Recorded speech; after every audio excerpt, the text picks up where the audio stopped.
Sushant case में अभिनेत्री रिया चक्रवर्ती के ड्रग्स चैट के मामले में बड़ा खुलासा हुआ है। सूत्रों के मुताबिक रिया चक्रवर्ती ड्रग्स खरीदने का भी काम करती थी। ईडी की चिट्ठी के मुताबिक रिया खुद ड्रग्स लेती थी। इसके साथ ही रिया चक्रवर्ती सुशांत सिंह राजपूत को भी चाय, कॉफी और पानी में मिलाकर ड्रग्स देती थी। सुशांत सिंह राजपूत के डेथ केस में अब एक नया एंगल सामने आ रहा है कि सुशांत सिंह राजपूत की गर्लफ्रेंड रिया चक्रवर्ती ड्रग्स लेती थी। एमडी ड्रग्स एक स्ट्रॉन्ग किस्म का ड्रग्स है, जिसे ये भी कहा जा रहा है कि रिया चक्रवर्ती चाय में मिला करके ये ड्रग्स लेती थी। हालांकि रिया चक्रवर्ती की ओर से उनके वकील सतीश मानचंदे ने कहा कि रिया ने जीवन में कभी ड्रग्स नहीं लिया और वो किसी भी वक्त ब्लड टेस्ट के लिए तैयार हैं। सुशांत केस में ड्रग्स एंगल जुड़ने के बाद अभिनेत्री रिया चक्रवर्ती की मुश्किलें बढ़ सकती हैं। इस बीच पूरे मामले में आज छठे दिन लगातार सीबीआई की पूछताछ जारी रही। मुंबई के डीआरडीओ गेस्ट हाउस में सुशांत सिंह राजपूत के दोस्त सिद्धार्थ पिठानी, कुक केशव ठाकुर, कुक नीरज सिंह और सुशांत के स्टाफ दीपेश सावंत से पूछताछ हुई। जो गेटमैन है, जो वॉचमैन होता है उस बिल्डिंग का जिसके बारे में बताया गया था कि उसको नीचे जाकर चाबी वाले को बुलाने के लिए भी कहा गया था, उसको भी सीबीआई के उस गेस्ट हाउस में लाया गया है और तीनों को एक ही छत के नीचे बिठाकर क्रॉस क्वेश्चनिंग की गई है। जी न्यूज वर्ल्ड एक्सक्लूसिव के बाद आतंकी दाऊद इब्राहिम पर कार्रवाई की मांग तेज हो गई है। आम लोगों ने दाऊद को जिंदा या मुर्दा पकड़ने की मांग की है।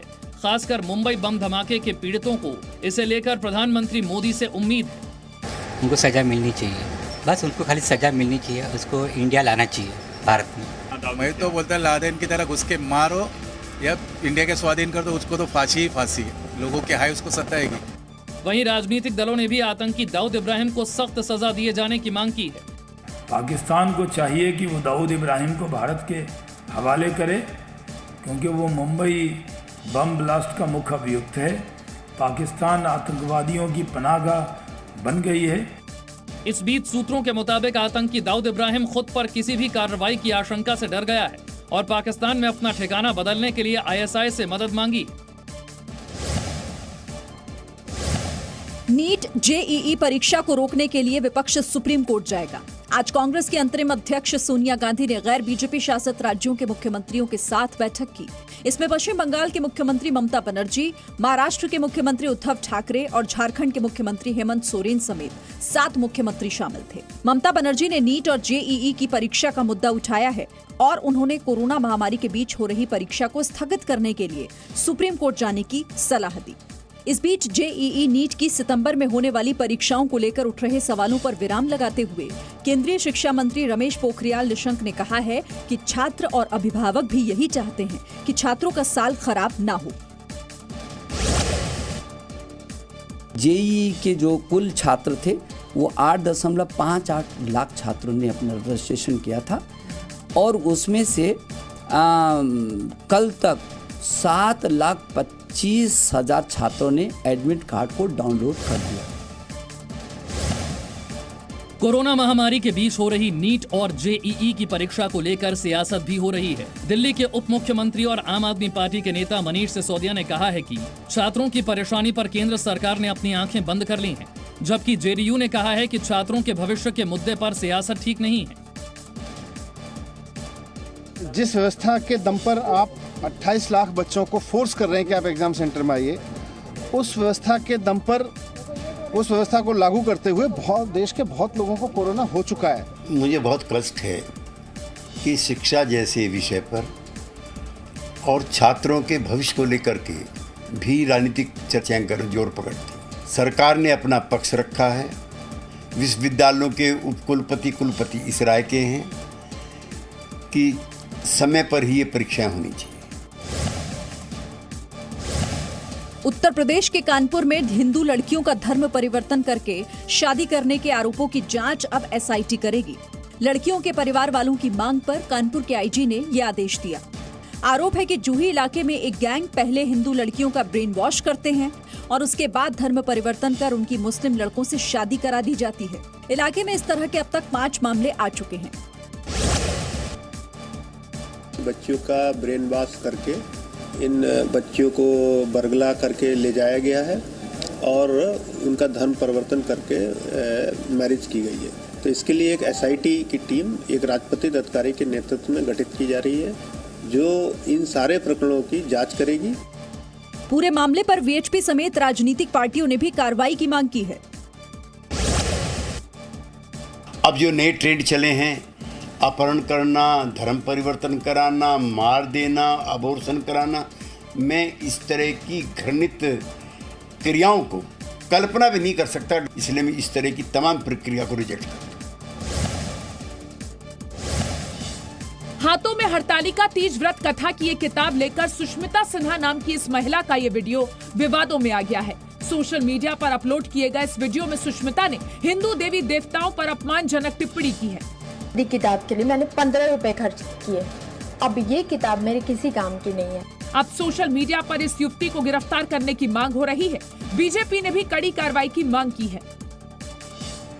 ये देवी देवताओं के खिलाफ जिस तरह की भाषा बोली गई ये दुर्भाग्यपूर्ण है। ऐसे लोगों के खिलाफ सख्त कार्रवाई होनी चाहिए। ये देवी देवताओं के खिलाफ इस तरह की जबान बोलने वालों को बख्शना नहीं चाहिए। उत्तर प्रदेश के प्रयागराज में पुलिस ने एक महिला को देवी देवताओं का अपमान करने के आरोप में गिरफ्तार किया है। हीर खान पर देवी देवताओं का अपमानजनक वीडियो बनाकर YouTube पर डालने का आरोप है। वीडियो में हिंदू देवी देवताओं के खिलाफ अभद्र भाषा के इस्तेमाल का भी आरोप है। पुलिस ने महिला के खिलाफ IT एक्ट सहित कई दूसरी धाराओं में केस दर्ज कर जांच शुरू कर दी है। उक्त वीडियो का संज्ञान लेते हुए जनपद प्रयागराज के थाना खुलदाबाद में उपयुक्त धाराओं में मुकदमा दर्ज करते हुए उस महिला को गिरफ्तार कर लिया गया है। आगे वैधानिक कार्रवाई की जा रही है। उत्तर प्रदेश के बरेली की रहने वाली टीवी अभिनेत्री तृप्ति शंकर का एक वीडियो सोशल मीडिया पर वायरल हो रहा है। इस वीडियो में तृप्ति ने अपने पिता पर संगीन आरोप लगाए हैं। तृप्ति ये कहती हुई नजर आ रही है कि उनके पिता एक लड़के से शादी का दबाव बनाकर टॉर्चर कर रहे हैं। मैं जस्ट 19 साल की हूँ, अभी शादी कर लो, वो भी एक 28 साल का कोई अजीब सा लड़का। वीडियो में उनके साथ उनकी मां भी दिखाई दे रही है।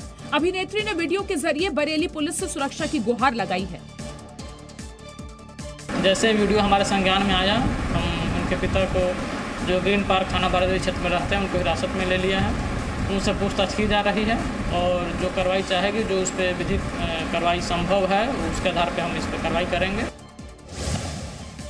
लखनऊ के हजरतगंज इलाके में समाजवादी पार्टी के एक नेता की ओर से उत्तर प्रदेश के मुख्यमंत्री योगी आदित्यनाथ के विवादित पोस्टर लगाए गए हैं। ये पोस्टर दारुल शफा विधायक आवास की दीवारों पर लगाए गए हैं।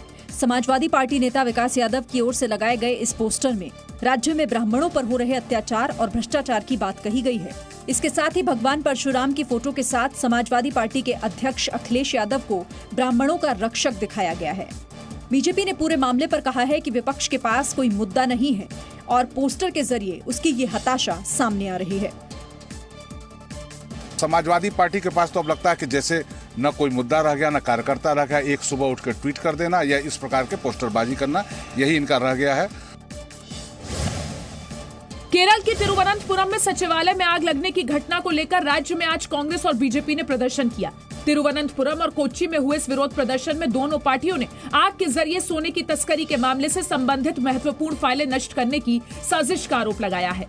केरल के सचिवालय में मंगलवार को आग लग गई थी। तिरुवनंतपुरम में बीजेपी युवा मोर्चा के कार्यकर्ताओं ने सचिवालय के बाहर विरोध प्रदर्शन किया। भीड़ को हटाने के लिए पुलिस ने बीजेपी कार्यकर्ताओं पर वाटर कैनन का इस्तेमाल किया।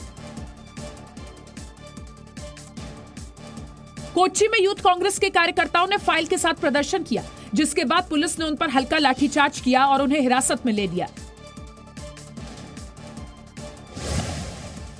दिल्ली के विजय चौक के पास से सीआरपीएफ ने एक संदिग्ध व्यक्ति को हिरासत में लिया है। ये व्यक्ति संसद भवन के आसपास घूम रहा था। इसके पास से एक पेपर मिला है जिसमें एक कोड वर्ड है। साथ ही सीआरपीएफ को 2 पहचान पत्र भी मिले हैं। इनमें एक आधार कार्ड है जबकि दूसरा ड्राइविंग लाइसेंस। दोनों में इस व्यक्ति के अलग अलग नाम हैं। ड्राइविंग लाइसेंस में नाम फिरदौस है जबकि आधार कार्ड में मंजूर अहमद अहंगे और रथसून भीरवा बडगाम का रहने वाला है। इस व्यक्ति के पास से एक बैग भी मिला है। सीआरपीएफ की पूछताछ में ये व्यक्ति अपनी कही हुई बात को बार बार बदल रहा था। सीआरपीएफ ने इस व्यक्ति को दिल्ली पुलिस के हवाले कर दिया है। अब पार्लियामेंट थाने में संदिग्ध शख्स से पूछताछ चल रही है और इस बारे में दूसरी एजेंसियों को भी सूचित कर दिया गया है।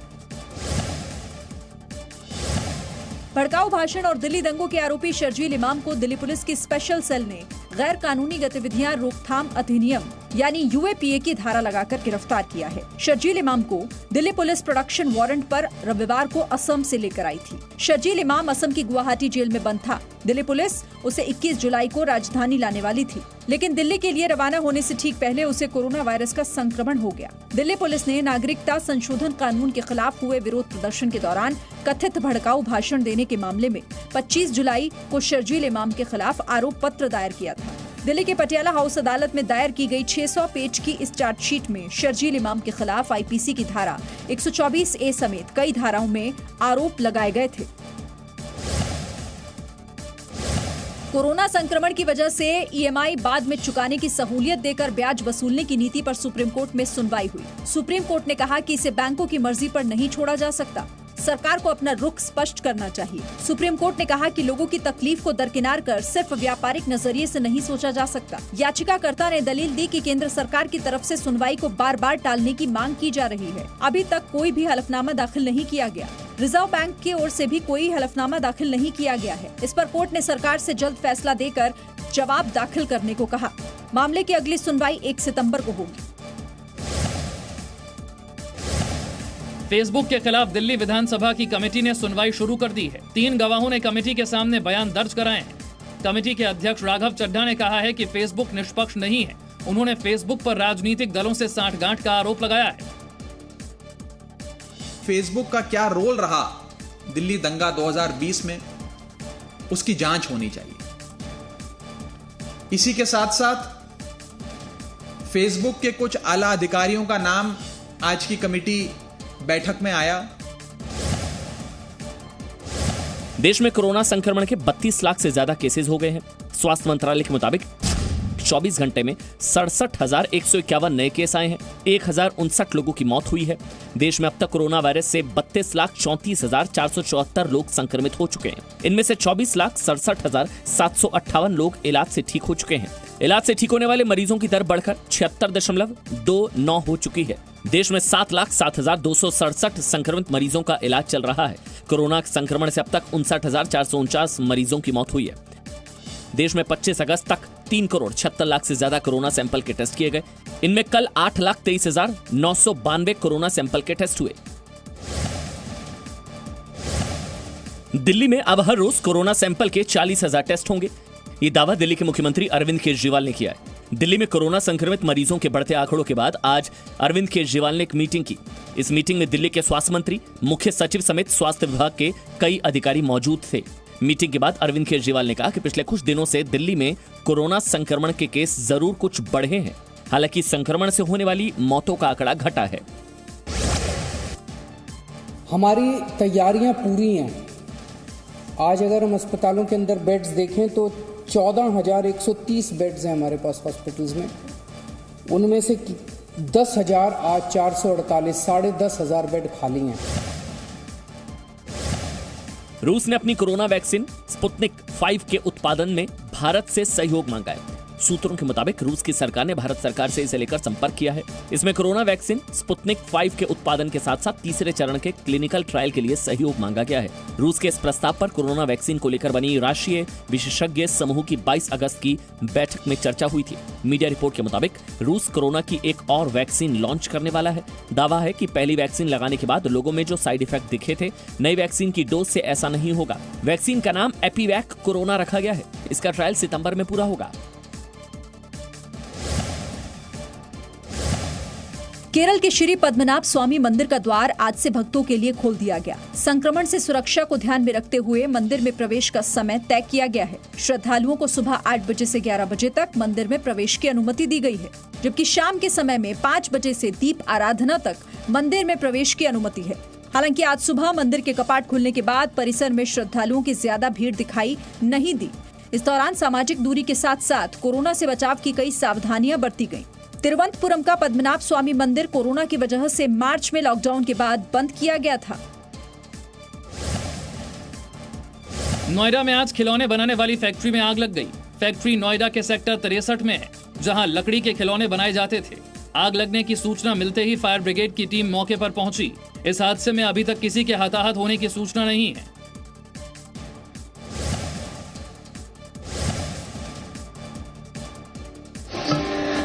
प्रधानमंत्री नरेंद्र मोदी ने आज गुजरात के मोढेरा सूर्य मंदिर का वीडियो ट्विटर पर साझा किया। बारिश का पानी मंदिर में झरने की तरह गिर रहा है।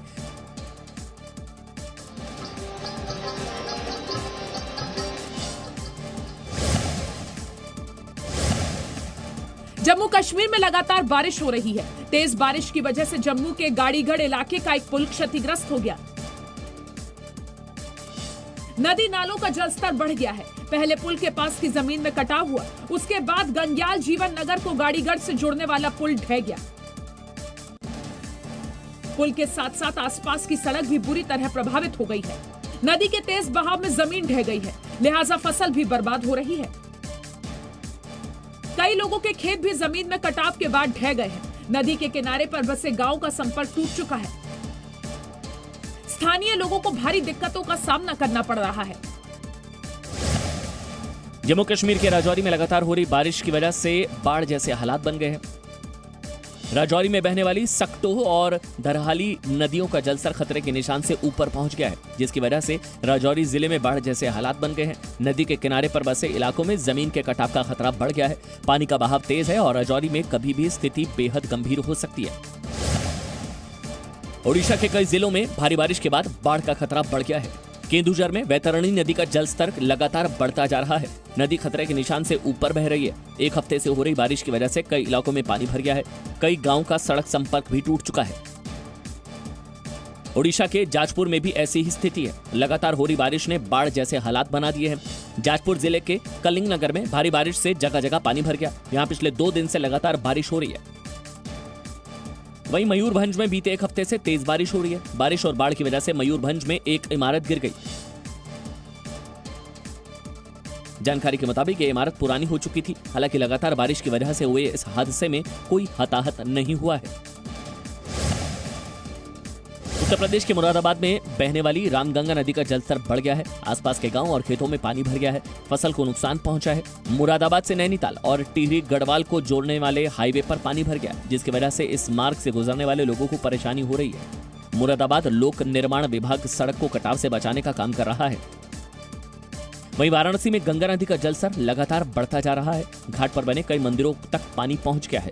पहाड़ी इलाकों में हो रही बारिश की वजह से आने वाले दिनों में जलस्तर और बढ़ सकता है। साथ ही 84 घाटों का आपस में संपर्क भी टूट चुका है। बिहार के अररिया में एक लोहे का पुल टूटकर नदी में गिर गया। हादसे में कई लोगों के डूबने की आशंका है। एनडीआरएफ की टीम लगातार तलाश में जुटी है, लेकिन अब तक कोई शव बरामद नहीं हुआ है। जानकारी के मुताबिक लोहे का पुल क्षतिग्रस्त हो गया था, जिसके बावजूद उसका इस्तेमाल किया जा रहा था। घटना के समय पुल से एक ट्रैक्टर, एक टेम्पो और 2 बाइक सवार जा रहे थे। देश की राजधानी दिल्ली का एक गांव बिना बाढ़ के ही डूब गया है। तस्वीर दिल्ली के एक गांव राफ्ता की है, जहां 700 एकड़ से ज्यादा जमीन जलमग्न है। हालत यह है कि खेतों में भी 8 फुट तक पानी जमा हो गया है, जिसकी वजह से धान की फसल बर्बाद होने का खतरा बढ़ गया है। गांव की सड़कों पर बारिश का पानी जमा हो गया है। इससे लोगों को काफी दिक्कत हो रही है। गांव के डूबने की एक बड़ी वजह नजफगढ़ झील में गुरुग्राम का गंदा पानी आना है। राफ्ता गांव की करीब 200 से 150 एकड़ जमीन ऐसी है जिस पर कई सालों से पानी भरा हुआ है। पाकिस्तान की कराची में भारी बारिश के बाद सड़कें पानी में डूब गई हैं। सड़कों पर इतना ज्यादा पानी है कि गाड़ियां फंस गई हैं। लोगों को काफी परेशानी हो रही है। अफगानिस्तान के परवान प्रांत में तेज बारिश के बाद अचानक बाढ़ आ गई और इस बाढ़ में 70 से ज्यादा लोगों की मौत हो गई। महाराष्ट्र के रायगढ़ में 5 मंजिला इमारत गिरने के मामले में पुलिस ने पहली गिरफ्तारी की है। पुलिस ने बाहुबली धामणे को नवी मुंबई इलाके से गिरफ्तार किया है और अब 5 दिन की पुलिस हिरासत में भेजा गया है।